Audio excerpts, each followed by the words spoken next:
Hello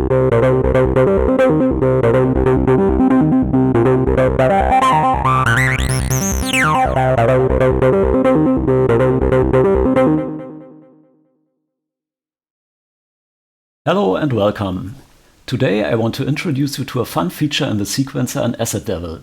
I call this feature Guided Pattern Randomizer.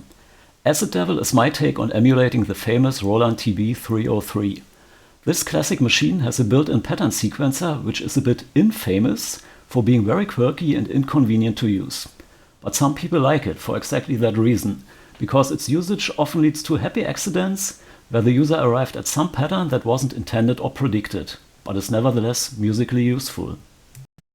Okay, so I thought if people want happy accidents, there should be a way to produce them. A way that is more convenient than relying on user errors due to a quirky user interface. A way that actually makes sense. Let's give the user some more deliberate randomization features for the patterns. So I have integrated a couple of pattern manipulation facilities, which, taken together, constitute something that might be described as an interactive, user-driven pseudo-random generator. Nothing here is really random though. Each click on a button will initiate a very specific and totally deterministic action. But when mindlessly applied in a sequence, these actions can be used to generate randomness. The user kind of is the random generator. You will combine steps from a certain set of pattern transmogrifications manually. The available actions are inspired by algorithmic steps that you find in certain pseudo-random number generators. Because we apply each such step manually ourselves, I call it guided. It is the user who guides the randomization process, one step at a time. Let's now see some of the transformations in action to get a feeling for what we can do with them. Here in this section of the GUI, we have a couple of buttons. Each of them applies a certain transformation to the current pattern, and the transformation turns the pattern into a variation of itself. This button here, for example, reverses this row of octave settings. So let's hear the original pattern again. Now apply the reversal.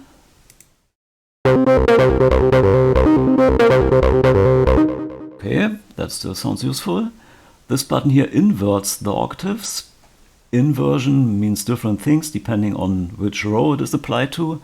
For the octaves, it means flip their sign. Not much different, but still okay. Okay, I have to admit I've tried out these steps before recording the video. And in general, of course, we do not expect every such step to lead to a useful variation. But in my experience, maybe 1 out of 10 or 1 out of 20 is not that bad. And that's actually quite okay, given how quick and effortless it is to produce these variations. Okay, let's try some more transformations. These arrow buttons here apply a circular shift to the respective row. So let's try it with the octaves. Shift 1 to the right. Okay, that's not so good. Next. Okay, better again. Next.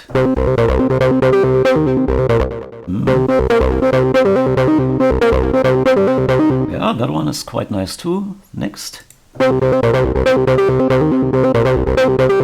Okay, not much difference.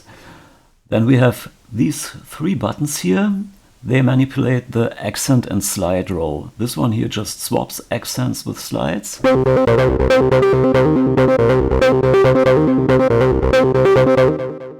This one here applies a logical exclusive OR to accents and slides and assigns the result to the accents.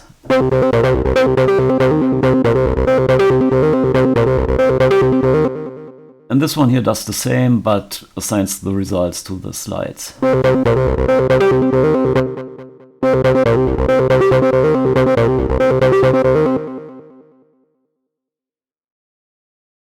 Reversal and inversion are available for slides and accents too, and there's some more stuff that you can explore for yourself.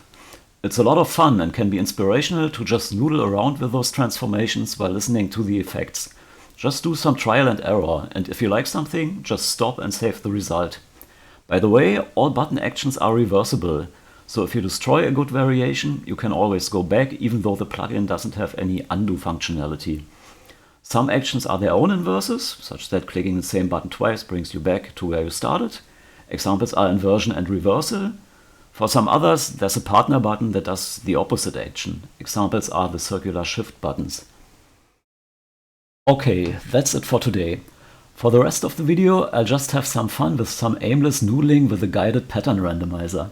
If you want to have that kind of fun for yourself, I have to tell you that at the time of this recording, these features are not yet integrated into any official release of Toolchain.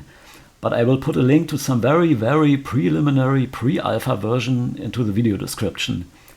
If you want to stay up to date about when an actual release version comes out, then please consider to subscribe to this channel. I'll upload an announcement video here when a new version is released.